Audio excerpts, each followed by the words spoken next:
Hello and welcome to this build for what was a Matchbox Rollermatics Range Rover.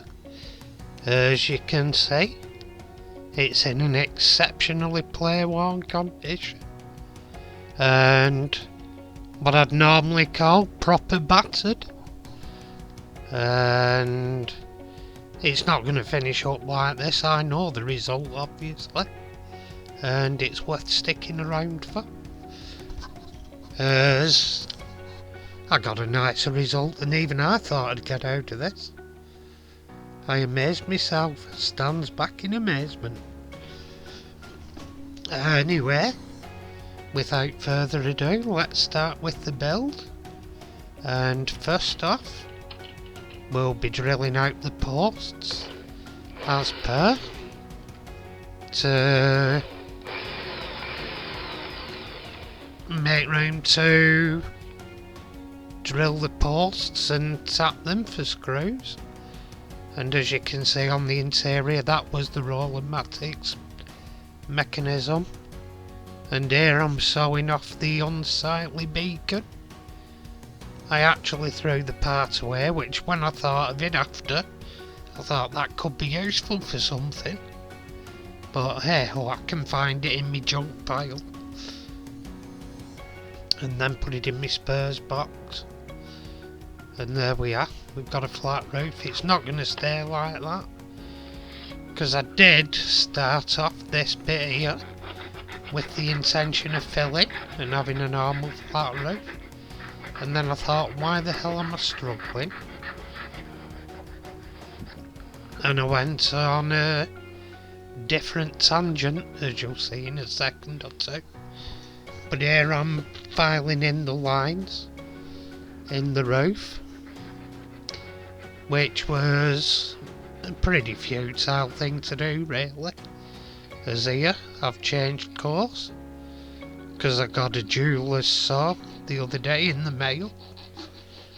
And I'm guessing you've guessed where I'm going with it. Take it out and make a sunroof. Makes sense.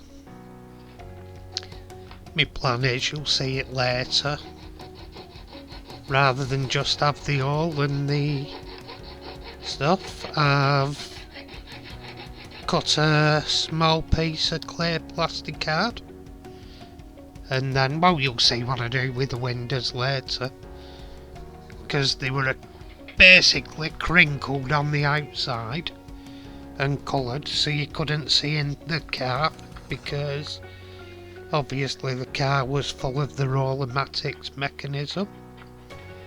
And here, as you see, I've cut out the interior plastic as well, so I can, there you are, it's all cut out, so the sunroof looks a lot better. I thought, why am I struggling filling the roof and sanding it when I can just put a sunroof in it?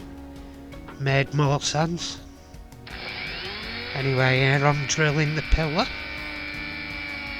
ready for tapping and for a screw. And I'm using my more powerful Dremel. I have a mini handheld cordless Dremel and a larger corded multi-speed and everything.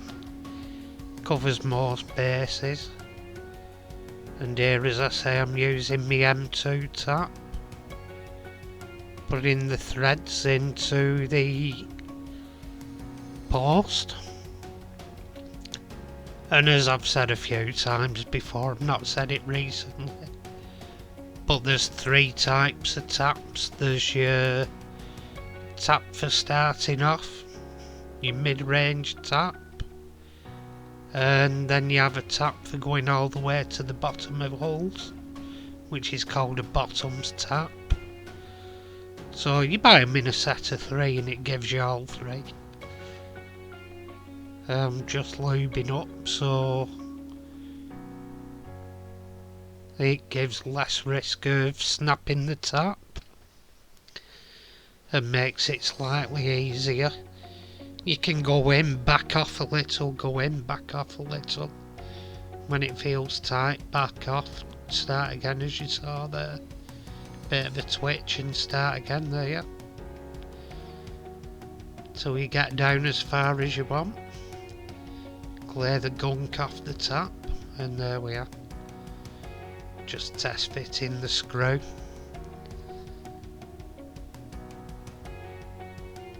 And it's basically in there.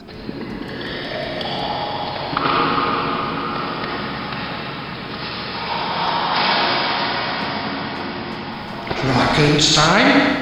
How come there are 2 cars in my bath this week? Oh, Master, it's the COVID-19 and all this austerity and everything. Oh, very well. Fetch my goggles, I wish to weld the cat.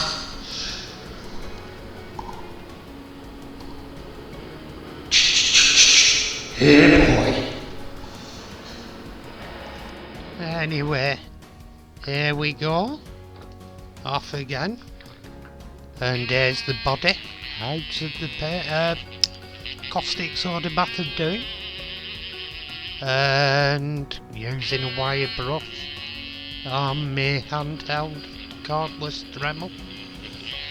My mini one, which was fine. I think it's just about due for putting on charge again. And just getting the last specks of paint off and cleaning it. Here I am doing the side door. There's actually not a great deal of details on this one, but it does look quite well. It's got the shape good and everything, so quite satisfied with it really. The result does really look the business, and going over bits and pieces. It's actually, considering so much paint were off it and everything, there's actually not that much oxidisation on it. Cleans up very well and very easy. There we are. The Dremel's cut out because I put a bit too much pressure on. Cranked it up again, started again. And going over it, so I basically give it a key in for paint. Here I'm going over the grill to clean it up. Again, it's getting cleaned up, but what it is, it's clean for paint to go on top of. Just getting rid of a little bit of oxidisation and get down to the metal again, ready for paint. And here I've painted the chassis black, because obviously Range Rovers don't have chrome grills and bumpers. And here I'm using Tamiya X19 clear smoke to obviously deal with the windows, because it's got that horrible yellow tint and they're a bit matty, so you couldn't see inside to see the rollermatics mechanisms inside. And here I am, just took a few light coats really. Now I'm putting first or so coat on, and then a little later I'll show it more or less near the end, because it took quite a few coats. And no matter how hard I tried to spray thicker, well, I'll just have a quick neck of my cider.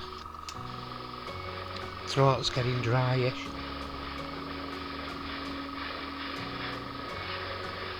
Oh, nice.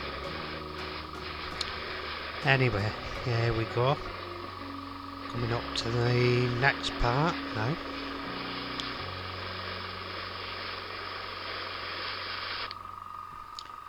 And there we are. That's pretty much where we ended up with it. It ends up a little better after.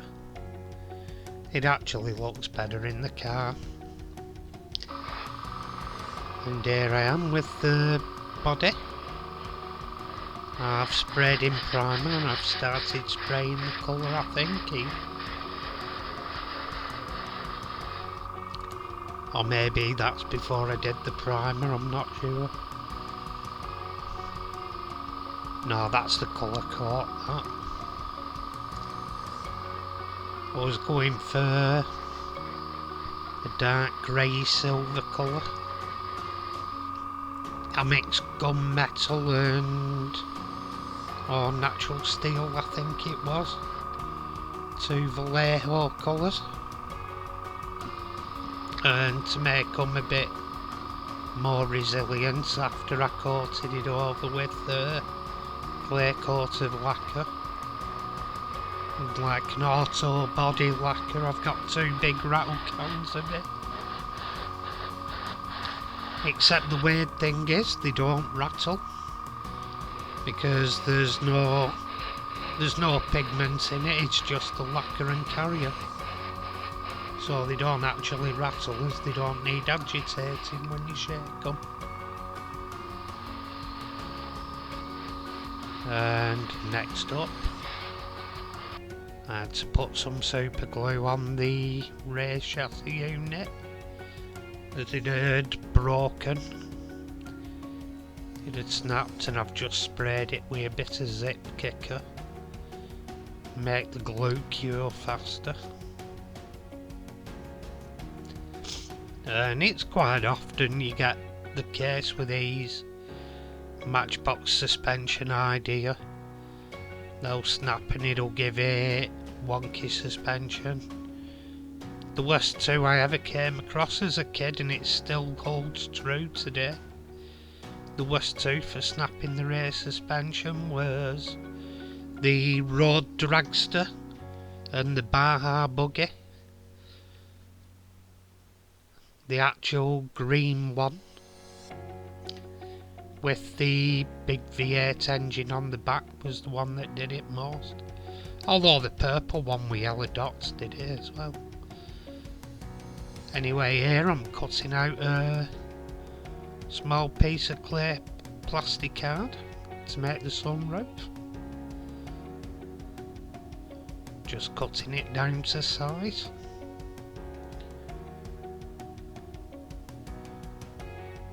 It's lovely really. When you buy plastic card, it's in big A4 sheets, and when you're using it for these, you're using hardly any really, so it's very economical. You can just cut bits out of scraps really, especially for a sunroof. There's no size involved. If you're stuck, if you don't have plastic card, it's easily obtainable from food packaging. Whatever food you've got in clear plastic trays and stuff, you can use that. And here we go, just fitting it down and in now. And it just needs to be left there like that, and then I'll just fill it some glue into it. Here we go. I've just positioned it more exact where I wanted it, and then I'm gonna just drop some super glue in on a cocktail stick, just a dab on each corner, and then fill it a little bit in somewhere to hold it a bit more secure. There we are. It doesn't have to be anything horrendous. It's only holding a small piece of plastic card in. And after all, if you do accidentally push it in from the top, you've got a screw to open it again, so you can open it again and glue it back in. No big shakes.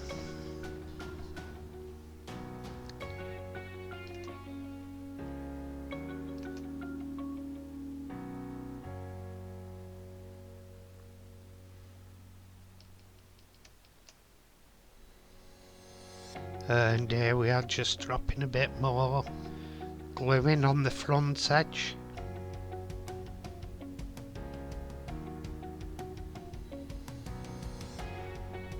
And a bit of zip kicker. And here we are, assembling it back together. Find my screw wherever I put that. Found off screen, and there we go. Tighten it back in. Tighten the chassis on, and we're all okie dokie. And there, I've changed the wheels out for some wheels off a Hot Wheels car, which suited it more, to be honest. Brought it a bit more up to date, if anything. And here I'm painting on the details. That's the rear number plate in yellow. And anyway, here we go. A look back to where we started. A very beaten Rollermatics Range Rover, which had very much seen better days. The suspension was goosed on back, and it was what it was. It was an old battered Play One example, ripe for restoration. And here we go. In a second we'll come to what it came to. There we go. The windscreen's a lot shinier.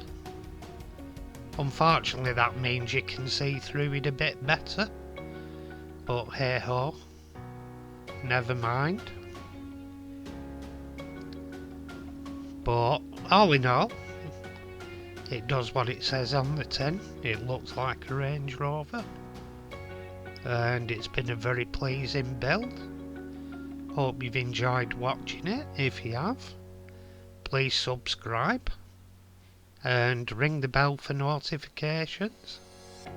And if you're already subscribed, all I can say again is a great thank you. You make it worth doing, and nice to hear comments and stuff on them. Anyway, bye for now, and once again, thank you for watching. Ta-ra for now.